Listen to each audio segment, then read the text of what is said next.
పలాస నియోజకవర్గం తెలుగుదేశం పార్టీ కార్యాలయంలో Telugu Desam party senior నాయకులు లోగడాల కామేశ్వరరావు మీడియాతో మాట్లాడుతూ వైసీపీ నాయకులపై తన జనశైలిలో విరుచుకుపడ్డారు.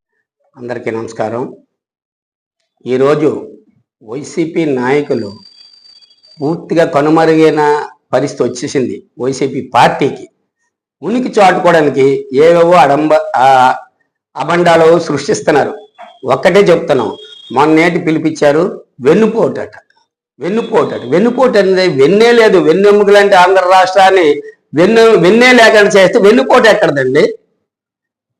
జగన్ గారు ఇప్పుడు ఒకసారి ఆలోచించి, మనకు వెన్ను ఉంది కదా, వెన్నుపోటు అసలు వెన్నే లేదు. వెన్ను కాదు, ఈ పక్కన సైడ్ ఎముకలు లేవు, వేయట్లేవు. ఈవేళ ఈ వైసీపీ గవర్నమెంట్ మళ్ళీ వచ్చుంటే ఈవేళ ఆంధ్ర రాష్ట్రం మొక్కలే, ఒరిస్సాకు ఒక మొక్క, మరి బెంగాల్కి ఒక మొక్క, కర్ణాటక ఒక ముక్కలు చేసి అమ్మిద్దరు. ఇవాళ మనం ఎక్కడికి వెళ్ళాలో తెలియదు, ఏ రాష్ట్రంలో ఉంటుందో తెలియదు. దానికి మీరు వెన్నుపోటు అంటున్నారు. ఈ వెన్నుపోటు కాదు, ఈ రాష్ట్రాన్ని గాడిలో పెట్టి మీరు ఎంత అగోదపాలు చేశారు. ఇవాళ చంద్రబాబు నాయుడు గారు అహోరాత్రులు కష్టించి పనిచేసి మీరు చేయలేని పనులు, మీరు 5 సంవత్సరాలు చేయలేని పని ఇవాళ చంద్రబాబు నాయుడు గారు చేద్దాన్ని మీరు హర్షించండి. ఇంకేదైనా ఉంటే మంచి సలహా ఇవ్వండి. ఎప్పుడైనా ప్రతిపక్ష నాయకులు ఒకటే మనం గమనించాలి, మనం చేయలేకపోయామో. అధికారంలో ఉండి 5 సంవత్సరాల నుండి 1 సంవత్సరంలో చేస్తున్నారు. ఓకే, స్వాగతించండి. ప్రజలకి మీరు స్వాగతించి ఇంకా పని చేయాలంటే మన రాష్ట్ర ప్రజలందరూ బాగుంటారు, మన నియోజకవర్గం ప్రజలందరూ, దానిని స్వాగతించండి, పనులు చేయండి. దాంట్లో మనము ఉంటాం. ఒక్క తెలుగుదేశం వాళ్ళు ఉంటారా, బీజేపీ వాళ్ళు ఉంటారా, కాంగ్రెస్ వాళ్ళు ఉంటారా, వైసీపీ వాళ్ళు ఉంటారు. ఆ ఫలాలన్నీ అందరం అలా అనిపిస్తాం. అంచేతను ప్రతిపక్ష నాయకుడు ఒకటే కోరుతున్నాం, ఏదైనా మనం చేయలేండి. చంద్రబాబు నాయుడు గారు, పవన్ కళ్యాణ్ గారు, కూటమి ప్రభుత్వం, అలాగే స్థానిక ఎమ్మెల్యే సిరిసమ్మ గాని చేయలేంది ఇవాళ చేస్తున్నారు. మీరు 5 సంవత్సరాలు ఏడు చేశారండి. ఇవాళ చంద్రబాబు ఎన్నో ఇండస్ట్రీలు తెచ్చి ఇవాళ ఎంతమందికి ఉపాధి చూపిస్తున్నాడు. ఒక్కడ చూపించండి, ఉన్న ఇండస్ట్రీలు మీరు పంపించారు. మీరే ఇవాళ తెలుగుదేశం ప్రభుత్వం కానీ కూటమి ప్రభుత్వం మీరే మాట్లాడేది. ఇంక మీరు మాట్లాడే అర్హత కోల్పోయారు. ఇప్పటికే ప్రజలు గమనిస్తున్నారు. 5 సంవత్సరాలు ఏదో అనుకొని మేము అధికారం ఇచ్చాం 151 సీటుతోని, ఏటీ చేయలేపారు. చంద్రబాబు నాయుడు గారికి ఇంత అధికారం ఉంటుందా? సంవత్సరంలో ఎన్ని కార్యక్రమాలు చేశారో ప్రజలు గమనిస్తున్నారు. మళ్ళీ మేము అధికారంలోకి వచ్చేస్తాం, నీ భర్తం పడతాము. అసలు అధికారం అంటే మీకు తెలుసా? మళ్ళీ అధికారం మీరు కళ చూస్తారా? అది జరగని కళ. మళ్ళీ ఈ రాష్ట్రాన్ని 20 సంవత్సరాలు 30 సంవత్సరాలు కూటమి ప్రభుత్వం కానీ చంద్రబాబు గారి నాయకత్వంలో తెలుగుదేశం ప్రభుత్వం ఉంటుంది.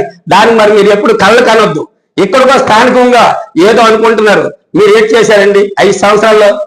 సిరీసమ్మ ఒక్క 5 సంవత్సరంలో 500 కోట్లు తెచ్చిందండి. 500 కోట్లు తెచ్చి ఈ నియోజకవర్గ అభివృద్ధికి మనం ఏం చేశాం? జగన్మోహన్ రెడ్డి గారు మీరు ఏం చేస్తారు? పేదలకి 1000 రూపాయలు పెంచడానికి, 1000 రూపాయలు పెన్షన్ పెంచడానికి 5 సంవత్సరాలు. 1000 రూపాయలు పేదోళ్ళకి, గుడ్డి సొట్ట అందరికి, వికలాంగులకి, వృద్ధులకి అందరికి.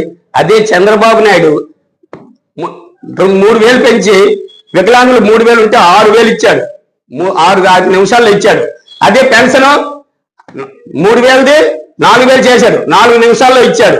మీరు ఇదే పెన్షన్ 1000 రూపాయలు పెంచడానికి 5 సంవత్సరాలు పట్టింది. మీరా చెప్పేది ప్రజలకి, ప్రజలు అందరూ గ్రహించారు. ఇంక మీకు మనకు మనుగడ ఉండదు.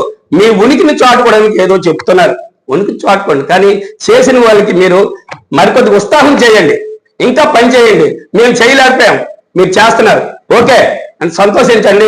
ఇంకా చేసిన మరికొద్ది ముందుకెళ్ళి మన రాష్ట్రాన్ని, మన నియోజకవర్గ అభివృద్ధి చేస్తారు. తర్వాత మీరు చెప్తున్నారు ఇక్కడ స్థానిక ఎమ్మెల్యే, ఎక్స్ మంత్రి, మరి కూటమి ప్రభుత్వంలో నాయకులు పవన్ కళ్యాణ్ గారు, చంద్రబాబు నాయుడు, అచ్చెన్నాయుడు ఏం చేసిన నూతులో గెల, అలాగే మీరు సముద్రంలో గెంతాల. ఆ నూతులు ఎందుకు గెలుస్తారు సారు? ఈవేళ ప్రతి రైతుకి అందుబాటులో ఉండి ముఖ్యమంత్రి చంద్రబాబు నాయుడు నుండి, పవన్ కళ్యాణ్ నుండి, లోకేష్ గారి నుండి, అచ్చెన్నాయుడు గారి నుండి, సిరిసమ్మ నుండి ప్రతిరోజు దానికి ఎక్కడ యూరియా కొరత లేకుండా చూడండి అనేసి అందరికి అందేటట్లు ఎక్కడికి పడితే అక్కడ అధికారులకు పంపించి ప్రతి చోట నిలబెట్టి స్లిప్పులు ఇచ్చి అందరికి అందజేస్తున్నారు. ఎవరికి అందలేదండి? నిన్న రైతు పోరు బాట ఏ బాట అండి? ఇంకే బాట ఉండదు, ఇంటి బాటే మీది, విన్నారా? ఇంకే బాట ఉండదు ముందు కూడా. అది గమనించండి, విన్నారా? గమనించి ఇప్పటికైనా కళ్ళు తెరిచి తెలుగుదేశం కూటమి ప్రభుత్వం మంచి పనులు చేస్తుంది, మనందరం సహకరిద్దాం. దానిలో మనం కూడా భాగస్వాములు అవుదాం. మన ఒకవేళ అభివృద్ధి అయితే అందరం పాలు పంచుకుందామా? అందరం దీనిలో ఆపోతే ఇచ్చేద్దాం. కొన్ని ఇండస్ట్రీస్ వస్తున్నాయి. అది వస్తే మన నియోజకవర్గాన్ని కానీ రాష్ట్రం కానీ అందరము తన భాగస్వాములు అవుతాం. ఆ ఫలాలు అందరము అనుభవిస్తాం. ఒక్క చంద్రబాబు నాయుడు గారు అనిపిస్తారా, అచ్చెన్నాయుడు గారు అనిపిస్తారా, గౌత్ కుటుంబం అనిపిస్తుందా? మన అందరం అనిపిస్తాం. ఇక్కడ ప్రజానికం అనిపిస్తుంది. దానికి అందరూ స్వాగతించి మరి ఇలాంటి దానికి ఆటం పడకంట మరి ప్రతిపక్ష నాయకులకి మీ విజ్ఞప్తి చెప్తాను, మంచి పనికి స్వాగతించండి, మరికొద్ది మంచి పనులు చేయాలని మీరు చెప్పండి. ఇంకేమైనా లోటుపాట్లు ఉంటే చెప్పండి మా మేడం గారికి, ఎమ్మెల్యే గారికి. ఇంకా ముందుకు వెళ్తారు, అది ప్రజలు హర్షిస్తారు. పోలే చేయలేని చెప్తున్నారు, మనం పని చెయ్యమని అనండి, ఓకే చేయడానికి సిద్ధంగా ఉంది, రాత్రింబాలు కష్టపడింది. మరి ఈ అవకాశం మీ అందరికి కూడా ధన్యవాదాలు తెలుపుతున్నాం. జై హింద్, జై తెలుగుదేశం, జై చంద్రబాబు నాయుడు, జై శ్రీసమ్మ.